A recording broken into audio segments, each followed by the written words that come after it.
Hey there, I'm Ben, and you're... Chock. Chock. And you're Philip, and we're talking about what happens next. Mate, something has been on my mind recently, and I'm feeling a bit worse for wear right now. I think lack of sleep and too many drinks is catching up with me, nursing a bit of a cold as a result. Tell me, how do you cope going to work the next day with a big hangover? Yeah, it's certainly the season for it. Look, there's no surefire rule that I follow, but generally I find that you need a lot of liquid, preferably a sweet fluorescent green lime cordial. I find that... What do you mean, like a sports drink? Sports drinks are good, yeah, but they're expensive. So if you just get like a cheap lime cordial, but not like the good Schweppes one, like the really unnaturally green ones. Oh, the ones where clearly no real guavas used to make it. Yeah, those ones. Yep. That sort of really sugary lime cordial, just glass after glass after glass of that, I find does wonders. Throw in the odd can of Coke, full strength, and then get the grease in early with some chili on. So even just a scrambled eggs with a bit of Tabasco or Sriracha chili sauce. What does the Tabasco or spicy sausage do? I find it just gets all the systems working again and gets the toxins out of the body. You mean alertness or your bowels? Your bowels. Your bowels. You might sweat a bit out from the chili as well. And then just smash through the green cordials, can of Coke around 10 o'clock, 11 o'clock. And then for lunch, I'd like to have a spicy Asian noodle. All right. Okay. So like quite a hearty lunch of like the flat egg noodles with a spicy sort of sauce through it. Very nice. I find that with another Coke, another few cordials or a sports drink, and yeah, by 2 o'clock you're right as rain. You can go again. I like how you talked me through every possible swallow, bite, bowel movement, and bladder squeeze. I just thought you'd say a general answer of, a few sugary drinks, bit of caffeine. Yeah. Of carbs. But yeah. I quite appreciate the minute-to-minute the food itinerary. Yeah. A couple of strong black coffees with the eggs in the morning also gets the digestion going. So, yeah, those with the cordials is a must do early on. So you basically have everything working as a funnel to try and harvest the perfect grog bog, which will basically ensure that as much alcohol as possible has made its way into a compressed fecal matter brick. If you have to go to work, you need the grog. You don't want to be taking a grog bog into the office. You want to get rid of that bad boy at home before you leave the house. You don't want that one sitting with you on the bus on the way to work. Have I told you before, over 10 years ago in a previous job a long time ago, that my workplace had a sick room, like a dedicated sick room where... Oh, like a sick bay, like you used to have at school. Yeah. With a little camp stretcher to go and lie down on, yeah. And on 2 occasions, one I did an all-nighter, non-work-related project, and I was just tired. On another occasion, I was actually very hungover. I went to the sick bay, closed the door, and just squeezed out a cheeky 4-hour sleep. No one even saw you? No one knew? No, I put a chair behind the door. Not like to lock it, but if someone was to open the door, the legs squeaking against the floor would alert me that someone was coming in. So you could just go... But it's sick bay, right? You could just go, I'm just not feeling well. Yeah, sick bay. It's a bed. But if you're like... just smelling of like a lot of beer. Yeah. That... I got to work. Kebab you had at 3 a.m. And I walked in and I knew I could time a 90-minute pitch perfect performance of being someone who is well slept and sober. Totally in control. But I knew that I would lose it by about 10:30 or 10 o'clock. So I basically went early, did some work, happy office guy. Yeah. Coffee with the guy. Punch out a few emails. How was your night last night? Great. Good episode of X-Files. Everyone's happy. Did some work, and then I just mysteriously vanished at around 10:30 and slept till about 2:30. That's great. And to this day, 10, 15 years later, I look back on it with this romantic sense of... Because the idea of sleeping at work It's like the Mile High Club. Being paid to sleep. Yeah. It's the Mile High Club equivalent in the workplace. Yeah. It's the 1 metre above sea level sleep. But I would have a micro sleep at my desk every day. How? I'll be reading a document on the screen normally after lunch, so around 2:30. Normally about half an hour after lunch. And my go-to is the crossing of the arms across the chest. And I'll just do that. And that just induces the nods. And that just gets the little micros going. And what actually wakes you up? Is it the nod sensation? I think it's the nod and then the startle. And then you kind of, the startle, thinking, did anyone see that? Yeah, it's the embarrassed startle. Yeah. And it's amazing how many people do see it. Do you dribble? No. But I would do that. I'd reckon do that 4 days out of 5. Right. And it's always the arms across. And it feels so good to be almost falling asleep. And I know all I've got to do is get up, go for a walk, or uncross my arms, or make a phone call or something. But I don't. I'm like, oh, this feels so good. I'm just going to stay here in this little cocoon and pretend that I'm not at work, almost falling asleep, but not quite. I once put my head on the table in my arms because no one was around me. I think it was like a Melbourne Cup day. And everyone had gone off in frocks and suits to the pub, and I was still there. You can sleep like that. And no one else was around. I put my head down, and I just remember it wasn't quite the cheeky satisfaction of lying in a bed at work. Still pretty It was satisfying. pretty close because I could actually put my head down and fully relax, unlike getting the nods on the train or driving. Or what you can do is go into a meeting room with your back to the door, armed with a pen and a few highlighters, a few post-it notes, put them on the desk next to you, put some papers in front of you with a pen in your hand, and just put your elbow on the desk, resting on your hand. As long as someone who walks past can see that you got a pen and some papers in front of you, or they don't know that your eyes are shut, and you sound asleep. It's pretty sassy. So what happens next is that we need to invent some sort of device. I've got it. You know those chairs people wear at a sporting game, and it's basically a leather sling for your ass with a single leg, and you stick it in the ground like a cricket stump, and you sit on top, right? Mm-hmm. What if you had that for your forehead, right? And little tripod legs, and if you lower your head, so your forehead is in a little sling, like a hammock? People make these for plane travel.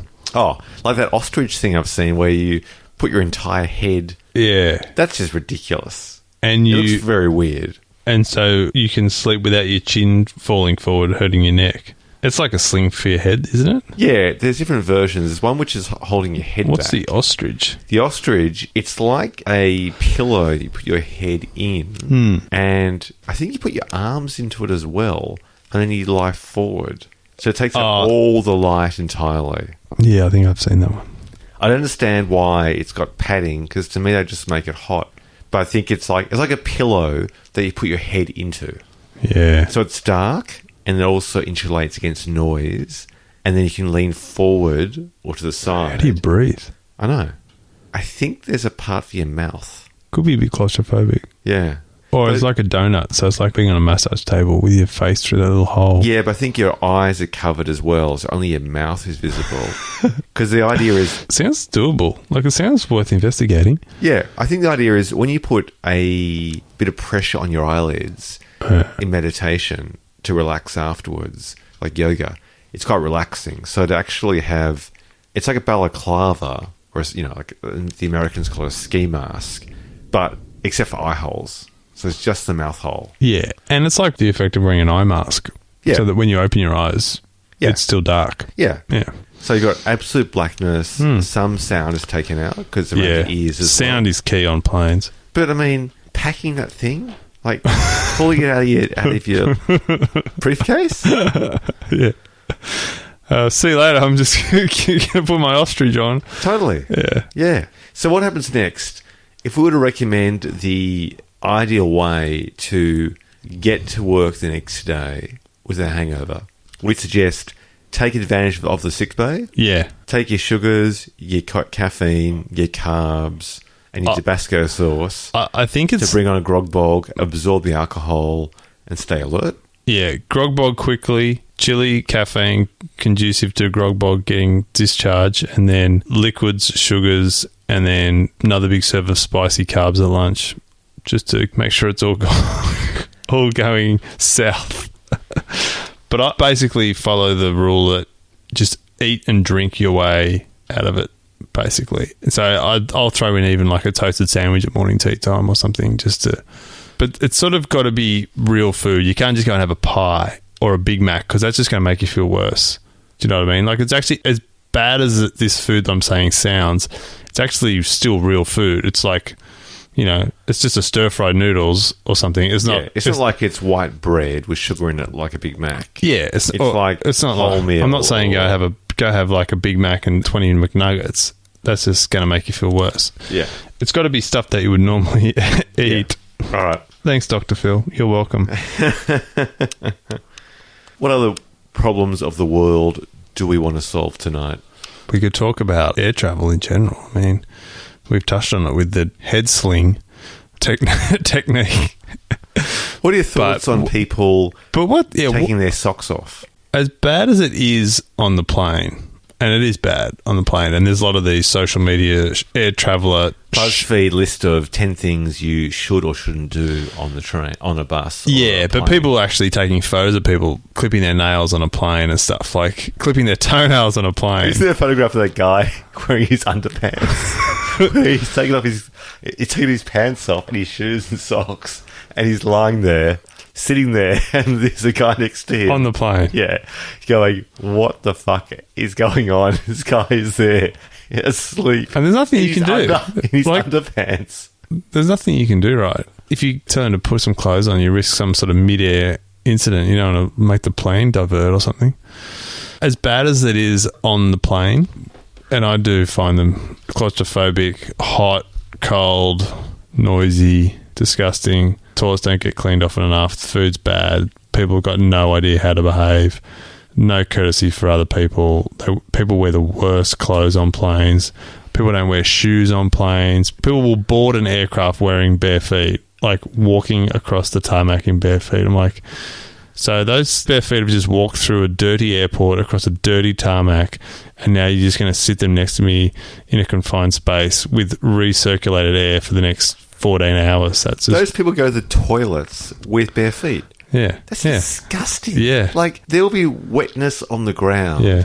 Either urine or water, but likely to be urine. The way that men piss in a plane, which is generally smooth, unlike a bus or a train. You look at the way men piss in a toilet that's not going anywhere. It's just standing still. It's disgusting. Like, yeah.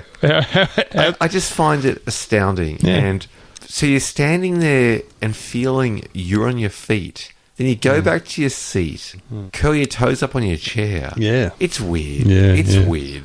And then someone will cough in your general direction and you'll be like, oh, don't cough on me, man. I was like... Oh, we had the Phantom Farter all the way from Abu Dhabi to Sydney. Really? Who just decided to just let the crop dust, silent and deadly ones go. And I remember it got bad when the flight attendant pulled her curtain, desperately hoping that oh, wow. She preferred to be next to the toilets with the curtain than be... That's disgusting. Yeah. Wow. And I remember thinking to myself, like, why? Like... Yeah. There were no children around me, so it was clearly an adult. Why did they have to do that?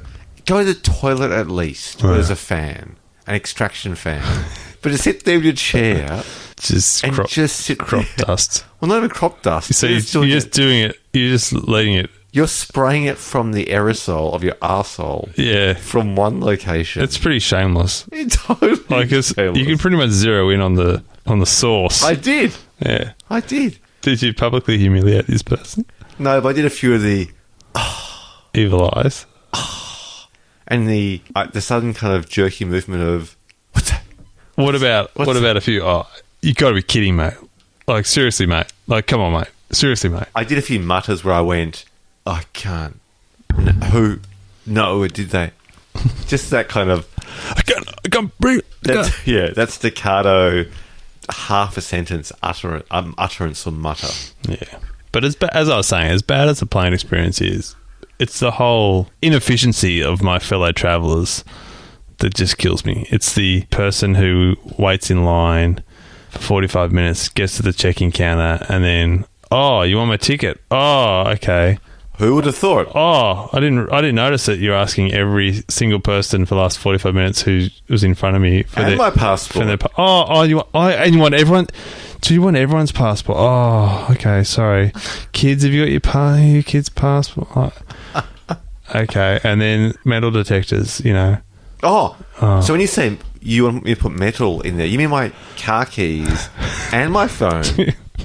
My phone as well. Yeah.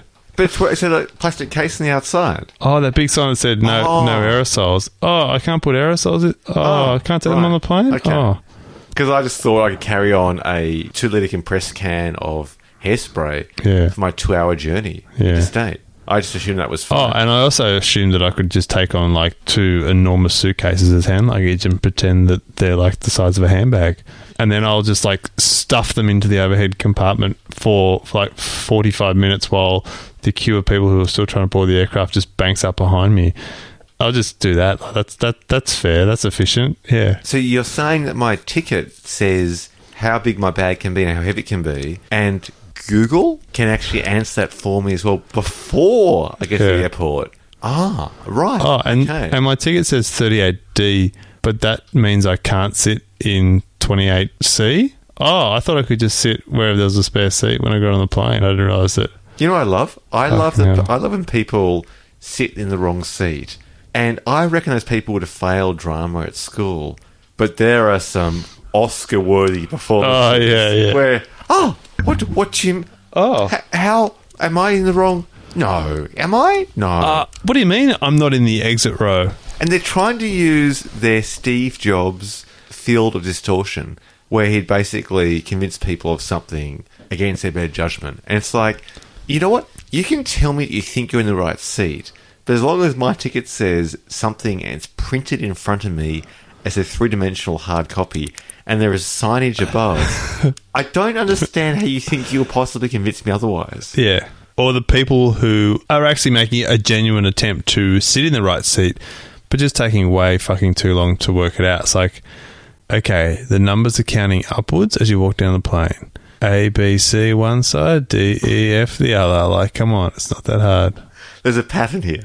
Yeah. There's a pattern. Pattern developing. You know what's actually worse? The person who makes you feel bad for moving. Yeah. So you say, excuse me, you're in my seat. Oh, you want the window seat, do you? Well, that's what my ticket says, yeah.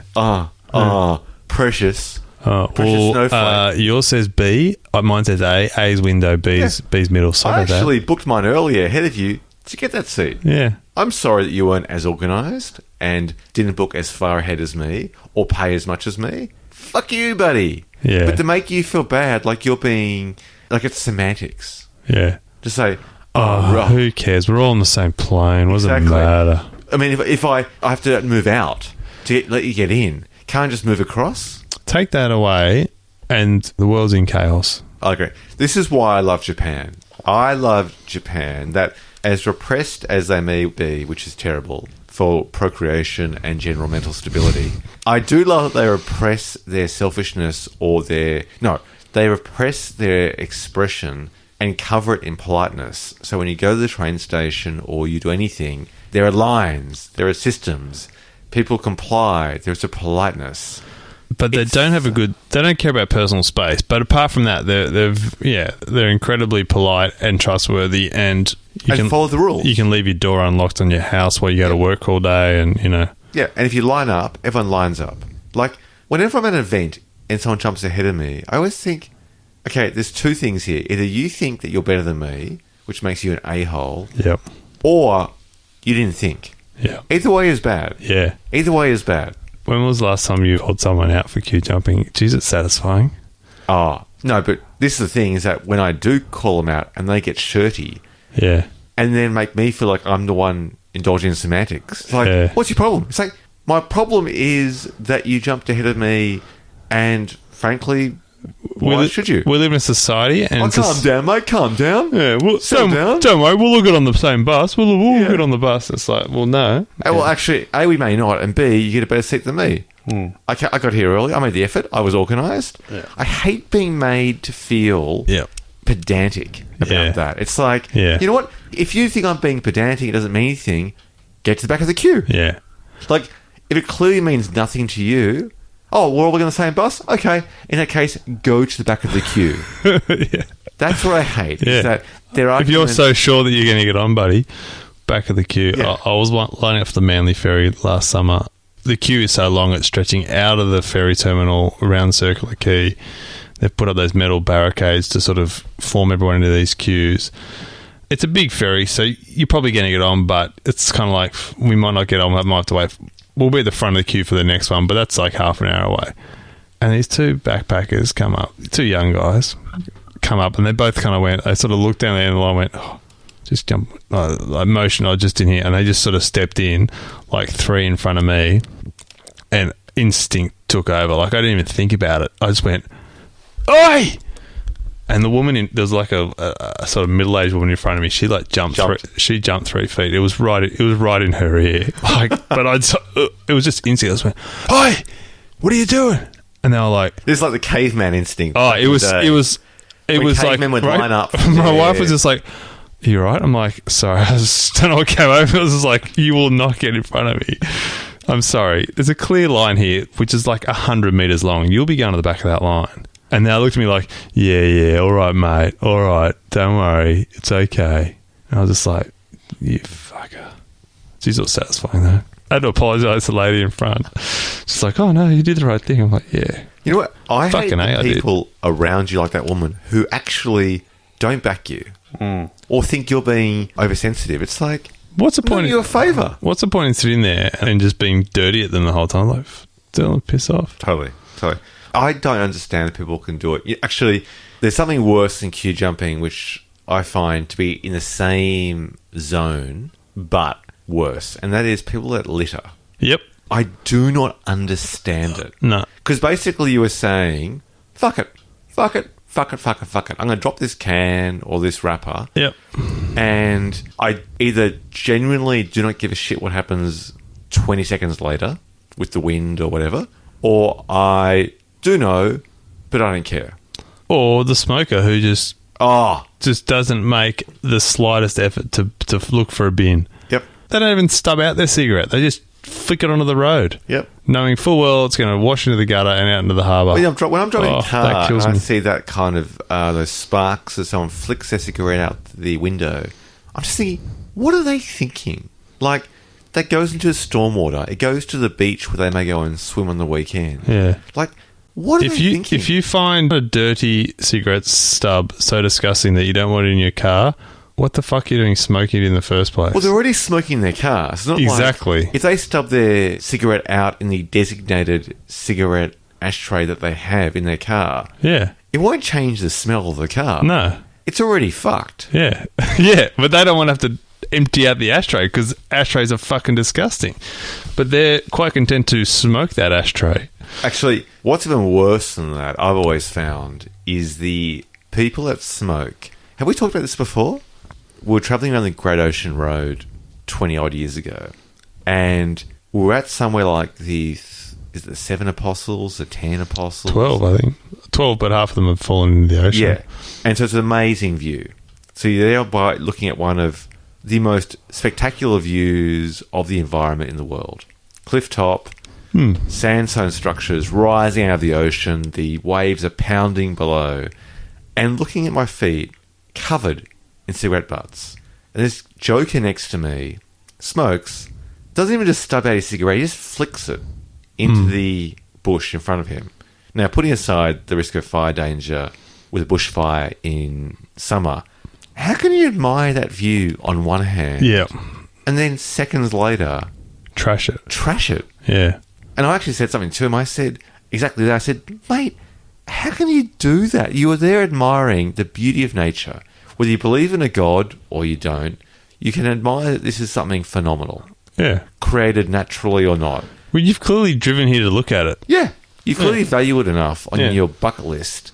And then you just flick your artificially non-compostable piece of nicotine filter into the bushes in front of you. Putting aside, of course, it might cause a bushfire. That to me, it blows my mind. How did he take it? I almost want to push the fucker over. Oh, yeah. That story about the incident, they'd call it. The incident at, so-and-so lookout. The slap. Yeah. Yeah, exactly. It'd be like the smackdown. The tourist sightseeing version of the Australian book and TV series, The Slap. Yeah. Where one small incident leads to a tragedy that kind of resonates for decades in relation to... was he not justified in laying that smackdown on him in the first place? Was he responding to this cigarette stub? Or was he responding on behalf of millions of people around the world trying to save the environment? Yeah, gold. What happens next for you these days? If you see someone breach a social norm, I call it. I call it. I mean, we don't live in a society where guns are as prevalent as some others. So if you call someone on it, it's unlikely they're going to pull out a 9mm and threaten you with it. So I pick my targets. I probably wouldn't have abused the Q jumper if he was clearly a Hells Angels bikie or something, but I don't back down from anyone. I'm Batman. I busted some young kids the other day. Did I tell you this? No. I was playing... Were they busting rhymes and you came in and said, dudes, California love. It's like this. California love. Yeah, they were on my golf course and it's private property. I told them to fuck off politely. On your golf course? My golf course. As a member? I'm a member. It's private property. Were they throwing an aerobie or a frisbee? No, they were throwing the tee markers around. Oh, well, fuck them. Yeah. I was by myself. I was just there practicing. It's late on a Saturday afternoon. Wearing your checked pants? Yeah, I was in golfing attire. I had my shirt tucked in, collared shirt. Your white polo shirt? And I said, what's going on, boys? Oh, we're just waiting for someone, waiting for me. I said, do you want to go and pick that up? What? I said, you going to pick it up since you've been throwing it around? And they were like trying to get all tough. They're like 14. It's like 5 of them. And I said, private property fellas, so you can wait for your mate outside. Oh, well, what are you going to do about it? And I was like, I guess I'll just call the cops. While I'm waiting for them, I'll just take some photos just so they can identify you. So I pulled my phone out, pretended to be taking photos of them. And then they're all like, oh, and then they ran off. It's pretty good. See, I thought you'd mention you pull out your one iron or a driver. Well, that's the thing, right? So what are they going to... You're there with like 10 bits of metal. Yeah, like there's 5 of them and there's one of me, but I've got a whole arsenal at my disposal. A quiver of metal. A quiver of the selected weapons of choice. Yeah. Actually, I think your solution, though, which is taking out the camera, as our what happens next solution to all these problems, you can pull out a camera on a queue jumper, on someone putting their dog shit into your bin. Oh, yeah. On someone stubbing out a cigarette at the beach. Yeah. And you know what? You pull out a camera and not say anything. Yeah. And you'd get a reaction of defensiveness. I didn't say I'm taking photos of you. I held it in front of me as if I was. Jeez. And they're like, oh, you're taking photos of me, you pedo. It's like, oh, okay, cops will be here in a minute, But I did get some good photos. A mate of mine who lives across the street has a lot of problem with people parking in his driveway. And so if you ever see someone doing it and they're like, what's the big deal? He's like, he just gets his phone out and pretends to be taking a photo of their license. And every time they just drive off. Freaks them out. Genius. Freaks them out, yeah. Yeah, I once took a photograph of a couple of dogs, of their dog tags. From people not picking up their dog shit? Yeah. Oh, that's good. I mean, I wasn't even close enough to get a photograph of the tag. I wasn't going to grab a strange dog by the collar. But the fact that I got my camera within about half a metre of their collar... Because their dog tags have the owner's phone numbers on it. Exactly. And people said, what are you doing? And I said, I think you know what I'm doing. And they're like, why are you doing it? And I said, well, I think you know that as well. And then what did they do? And they said, you can't do that. And I said, and I always jump ahead. I go, yeah, shoulda, woulda, coulda. Yeah. I said, mate, just pick up the dog poo. And I just walk away. Yeah. And because I've just bypassed about 18 questions in their brain, they're usually at that point kind of a bit speechless, and then they just, like, what are you going to do? You going to yell out, like, make me? No, they just kind of stew all day in their workplace and perhaps shoot out half their office with a handgun. Not my problem. Yeah. But at least you're not going to step in their dog shit on the way home. Exactly. Exactly. But I think you're right, though. Here's the funny thing, though, about that I think culture. I think you got to be ruthless. You just got to call people on it and just go, no, you're not going to change people unless you do it. But I think there's an irony that your solution, which is a great solution, which is play out your camera, it's so funny that those same people would happily do a selfie left, right, and centre on social media, right? It's not like they're actually concerned about their privacy. But rather than being a glory selfie where you're seeing the best of them, a trendy cafe having their smashed avo on toast with a deconstructed coffee and looking all glam with the right lighting, you're taking a photograph of them committing a social faux pas. Yeah. Or if not, a minor crime, you know. Yep. And I also think it's because they feel disempowered because when they take 18 photographs of duckface to try and get that portrait lighting perfect, Yeah. they control it. They control where that photograph goes, how it's taken. They control the entire thing from A to Z. But when you take a photograph, they've got no idea where that photograph will go. It's that fear of how you misappropriate their image. And the reality is, if someone's doing something dodgy and you take a photograph, you don't have to Photoshop it or do anything to alter it. Picture speaks 1,000 words. And that's their problem, is that they know that they've been basically framed like... Essentially, it's like a modern version of the CCTV security camera. Yeah, it is. It is like you say. It just... They see you doing it and there's nothing they can do. I mean, short of running after you and grabbing the phone out of your hand, it's a pretty powerful weapon. And it's legal. And it's legal. And you might not even actually be doing anything. You might be pretending like, you know... Because by law, as I understand in Australia, you take a photograph of anyone in public... It's what you do with that photograph. Yeah, exactly. It's only if you post it or... So if it's like revenge porn or defamation, or you sell it for financial gain against their wishes without a clearance, et cetera, but actually taking the photograph itself, unless in public, not like you in private property, as I understand it, from privacy law, that's as uncomfortable as people may feel, because you don't know where that photograph will end up. The actual act of taking the photograph is actually... generally lawful, right? Yep.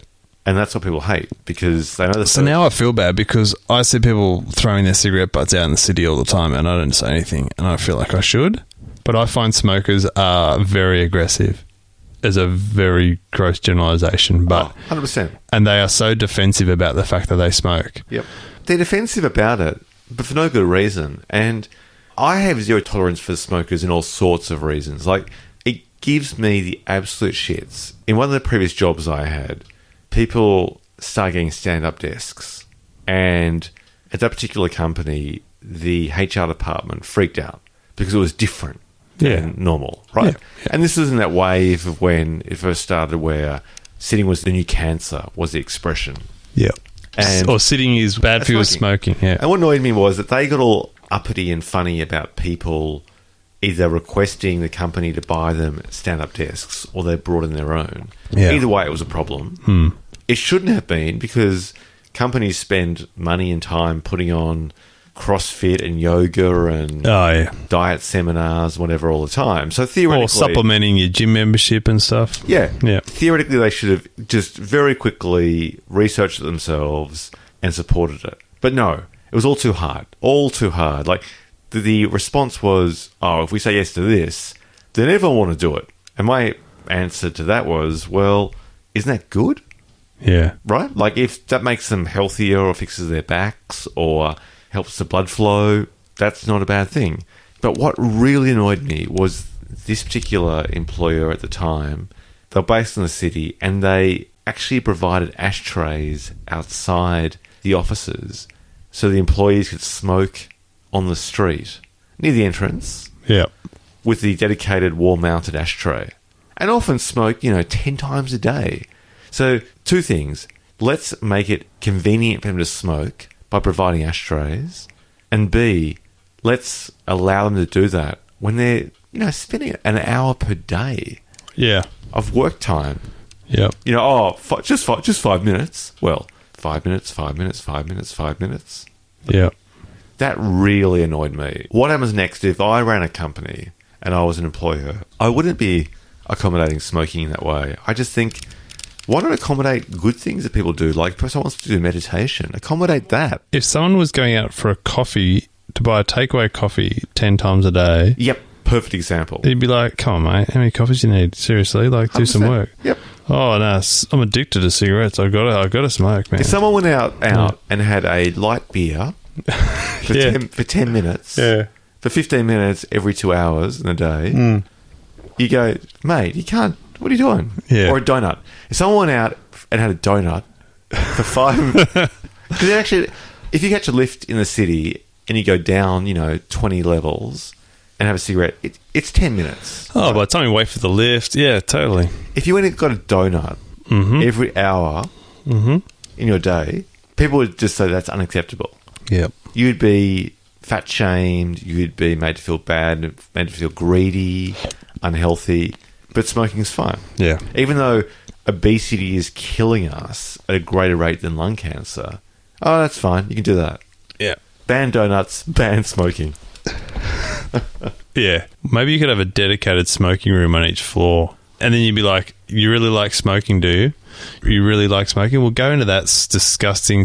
If you ever want to, like, experience something seriously disgusting, go to one of those smoking rooms at an airport. Oh, so I think that a time traveller has actually heard our podcast about what happens next in terms of dealing with smokers, because I was in Abu Dhabi airport and they had one of those smoking booths.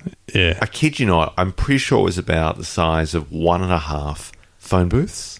Oh, so it was like for one person at a time? No, it was for like 6. Yeah. And there were 6 people inside, and it was so smoky. It's just disgusting. It was like looking at a scientific experiment. It was like looking at... So not only do you smoke your own cigarette, you passively smoke 6 other people's. Yeah. And your clothes will then absorb that smell. You'll sit next to someone on the plane and pretty much give them passive smoking. Through your clothes. Yeah.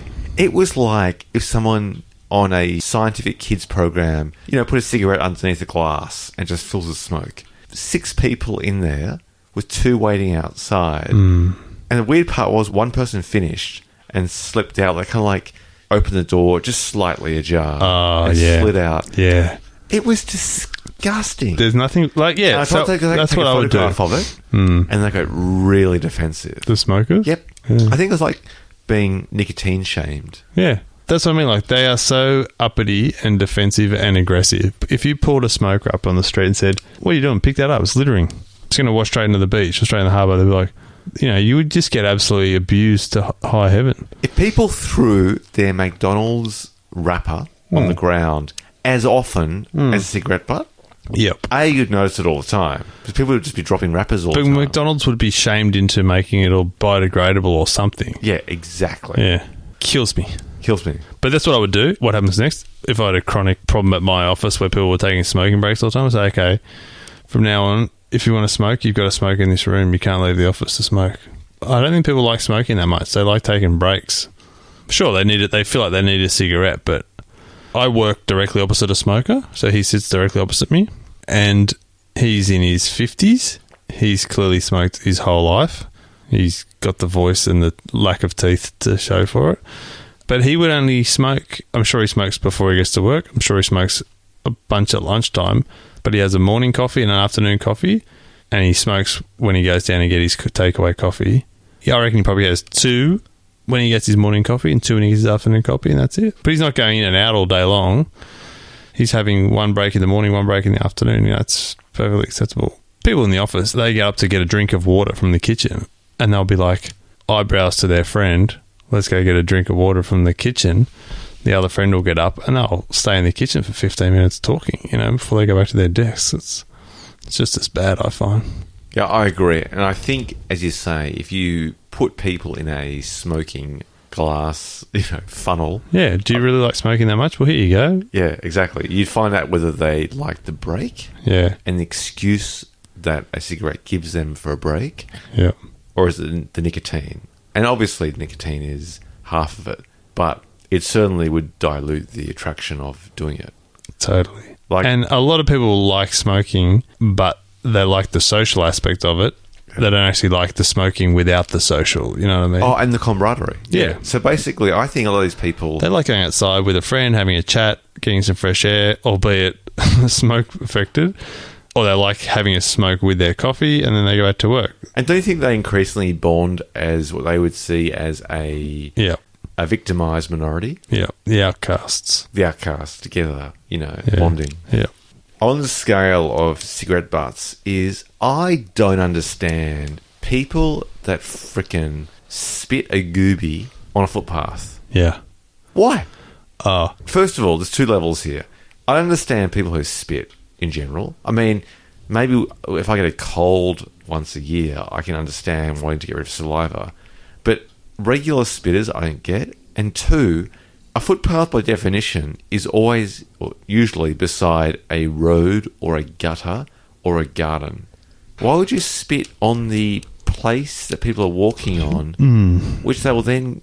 It's even more reason for not walking in bare feet. Totally, exactly.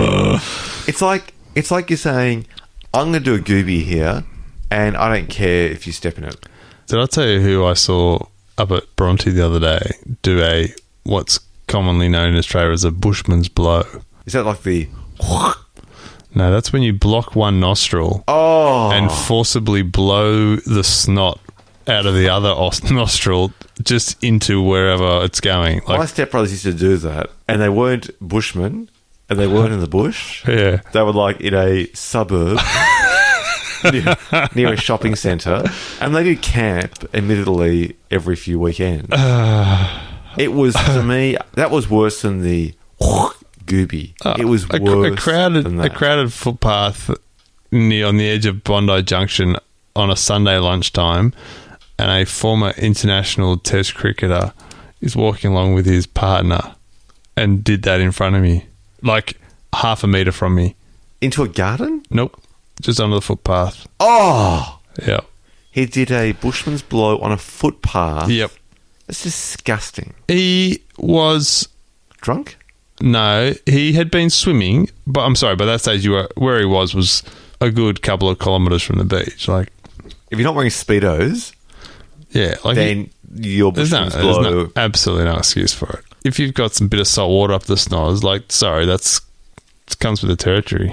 I've got to tell you something very embarrassing. When I go swimming, I inevitably dive under waves. I'm not sure if it's based on my twisted septum. You don't put your head under the water? No, what I'm saying is that I always put my head under the water, and I end up with a little reservoir of salt water. Oh, delay. The delay. And everyone gets the delay. No, I will get... like 6 o'clock that night sort of thing. Throughout the day, I will bend over, do my shoelaces up or whatever. And a bit more will dribble out. And there's been occasions when it feels like half a glass of water. Yeah. Of salt water. Yeah. And the worst... No, I get that too. Here's the worst part. I've got a big snoz. I've got a reservoir up there. I actually have been in situations romantically with my beloved where I've been to the beach during the daytime and then we're kissing and I'm on top of her and the water has come out of my nose. Oh, wow. And dribbled down. Let me tell you, it is considered to be the most unromantic thing. It is like an anti-Viagra for women. That's just a... Yeah. It is the spray of salt water from the nasal passage. That's the chastity belt right there. Totally. And I actually now, if I was a single man... So what happens next? Do you put some nose plugs up? No, what happens next is, if you are a single person or someone who is sensitive to your lover's needs, no clips in the nose. Synchronised swimmer. No, yeah. Synchronised swimmer clip. What you do is, you make sure you spend the preceding 2 hours before intimacy... Bushman's blows. ...by bending down a lot to just try and get a drain on. Yeah. In privacy, And I would think... Don't you do that anyway just to get psyched up? Get your game face on? You just get a bit of blood rushing to the head? Yeah. Just to try and pinch the cheeks with your tan going? With a bit of like Eminem Lose Yourself in the headphones just to psych yourself up? It's always California love for me. You've only got one shot. Would you take it? Or would you let it slip? You've got just one reservoir of salt water in your twisted septum of your nose. Of your nasal passage. What you going to do? His nose is leaking. He's been swimming. But he's horny. What's he going to do? All right, mate. All right, mate. We're going to call it a night. Let's put a bow on this bad boy and call it a night. And put it to bed. Put it to bed. Let's put a nose clip on this. And Yeah. just swim upside down. Let's put a synchronized swimming nose clip on this bad All boy right. and do a handstand underwater. So, for all of the saltwater nasal dribbles out there, I bid you farewell. I bid you adieu. And all the smokers of the Sydney CBD tomorrow, stand by. You're going to cop it. We're watching. All right, Bushman's Blow. Nighty night. See you, mate.